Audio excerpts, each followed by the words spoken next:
Imagina la escena. Estamos en 1944.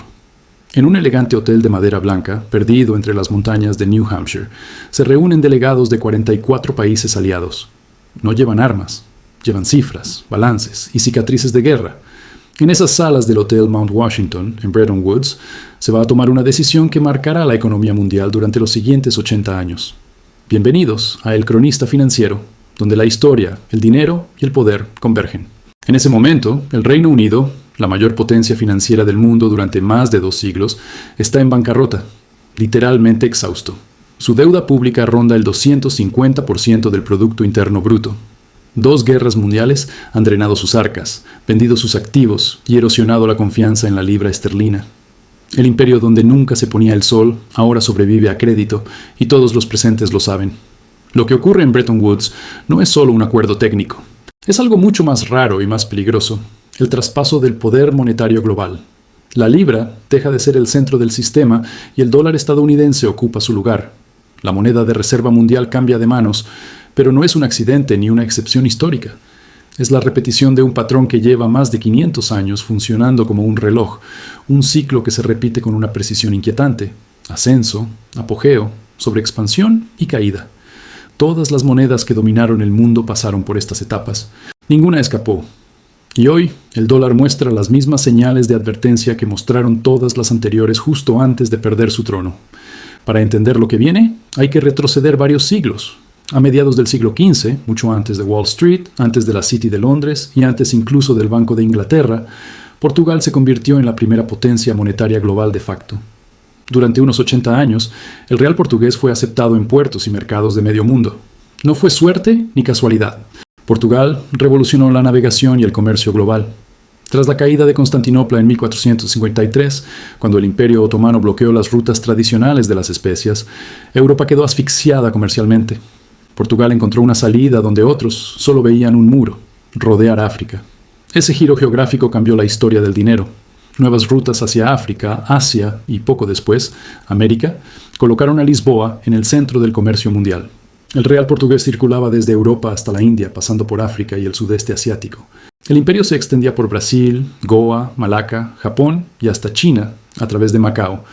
Pero como siempre ocurre, el éxito sembró las semillas del fracaso. Mantener puestos militares y comerciales en 4 continentes vació el tesoro.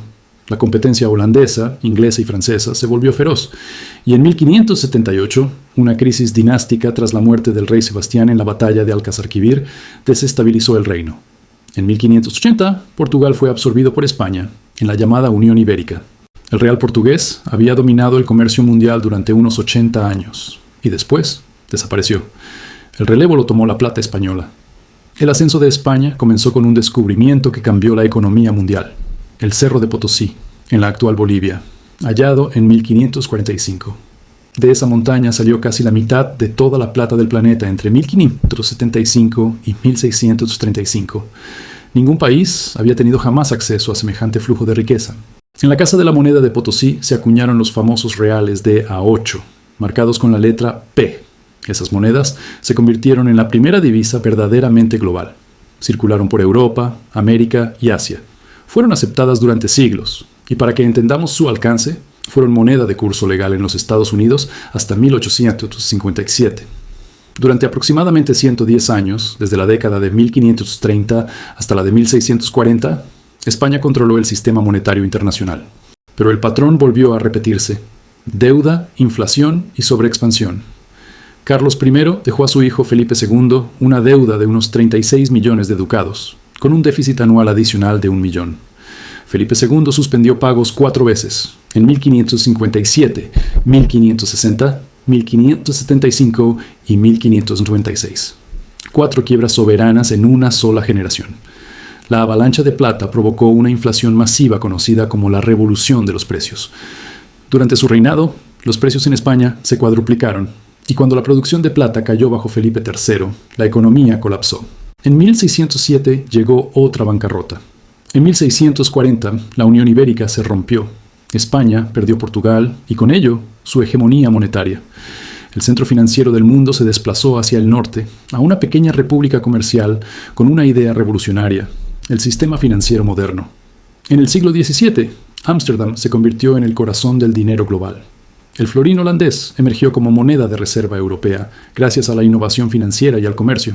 En 1609 se fundó el Banco de Ámsterdam, que introdujo sistemas fiables y eficientes para pagos internacionales. Los holandeses inventaron herramientas que hoy damos por sentadas: la bolsa de valores, los seguros marítimos y las acciones negociables a través de la Compañía Holandesa de las Indias Orientales.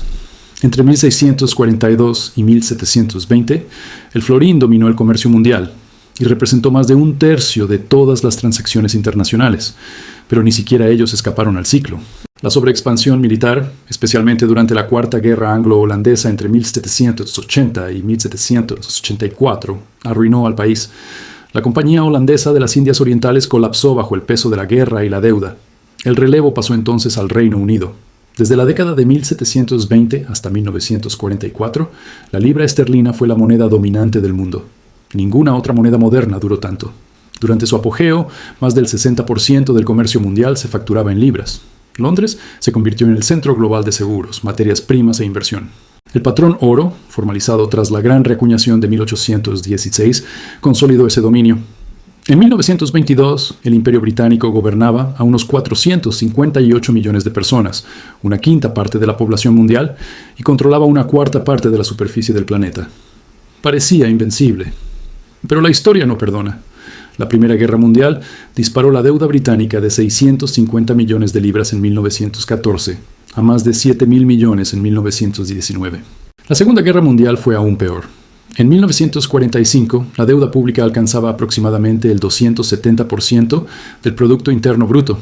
El Reino Unido ganó la guerra militar, pero perdió la guerra financiera. Y así, volvemos a Bretton Woods. Entre el 1 y el 22 de julio de 1944, más de 700 delegados acordaron reconstruir el sistema financiero global. De ahí nacieron el Fondo Monetario Internacional y el Banco Internacional de Reconstrucción y Fomento, hoy conocido como el Banco Mundial. El nuevo sistema vinculó todas las grandes monedas al dólar estadounidense y el dólar al oro a razón de $35 por onza. El cambio de guardia era oficial. Durante 25 años, el dólar reinó sin discusión, hasta 1971, cuando el presidente Richard Nixon suspendió la convertibilidad del dólar en oro. El patrón oro murió, pero el dólar no cayó, se reinventó. Tras la crisis del petróleo de 1973, Estados Unidos selló un acuerdo estratégico con Arabia Saudí, protección militar a cambio de que el petróleo se vendiera exclusivamente en dólares. En 1975, toda la Organización de Países Exportadores de Petróleo aceptó el mismo esquema. Así nació el sistema del petrodólar. Como todos los países necesitaban petróleo, todos necesitaban dólares. Esa demanda artificial permitió a Estados Unidos financiar déficits que habrían destruido cualquier otra moneda. Durante décadas, la dominancia del dólar fue incuestionable. Alrededor del año 2000, más del 70% de las reservas mundiales estaban en dólares. Hoy, esa cifra ha caído a aproximadamente el 58%. La participación de inversores extranjeros en bonos del Tesoro estadounidense ha descendido de más del 50% durante la crisis financiera de 2008 a alrededor del 30% a comienzos de 2025. La desdolarización ya no es teoría, es un proceso en marcha. El bloque BRICS, formado inicialmente por Brasil, Rusia, India, China y Sudáfrica, se ha ampliado para incluir a Egipto, Etiopía, Indonesia, Irán y los Emiratos Árabes Unidos. Juntos están construyendo sistemas financieros que evitan el dólar por completo. 10 miembros y 13 países asociados desarrollan la red de pagos BRICS Bridge, diseñada para liquidar transacciones mediante monedas digitales de bancos centrales. Mientras tanto, el balance de Estados Unidos se deteriora. En marzo de 2025, la deuda pública superaba los 36 billones de dólares, alrededor del 124% del Producto Interno Bruto. Solo las guerras en Oriente Medio han costado unos 8 billones. El patrón vuelve a aparecer. Portugal, España, los Países Bajos y el Reino Unido duraron entre 78 y 220 años como potencias monetarias, con una media cercana a los 95. El dólar lleva 81 años como moneda de reserva global. Todas las monedas dominantes pasan por 4 etapas. Primero, el ascenso, impulsado por innovación. Navegación en Portugal, plata en España, finanzas modernas en los Países Bajos, revolución industrial en el Reino Unido, poder industrial tras la guerra en Estados Unidos. Segundo, el apogeo, cuando la moneda se vuelve casi universal y parece intocable. Tercero, la sobreexpansión, deuda creciente, gastos militares excesivos y productividad estancada. Cuarto, La pérdida de confianza y el desplazamiento del poder. La historia del dinero no es una sucesión de accidentes, es una lección repetida. Para quien entiende la historia del dinero, la historia de la deuda y el sistema financiero explicado sin maquillaje, el mensaje es claro. Las transiciones no ocurren de la noche a la mañana. El declive británico duró décadas. Estados Unidos ya era la mayor economía del mundo mucho antes de que el dólar reemplazara a la libra. Hoy, el mundo avanza hacia un escenario multipolar, con nuevas potencias y nuevas reglas. La pregunta no es si el sistema cambiará, sino cómo y a qué ritmo. Gradual, como el declive británico, o abrupto, como el colapso holandés. Un nuevo hegemón o varias monedas compartiendo poder. La historia no se repite, pero rima. Y si no la entiendes, te aplasta igual, porque el dinero es confianza. Y cuando esa confianza se erosiona, ni los imperios sobreviven. Si esto cambió tu forma de ver la economía explicada, las finanzas personales y las trampas del poder monetario, suscríbete. La historia tiene las respuestas. Y aquí te muestro los lugares donde nadie quiere que mires.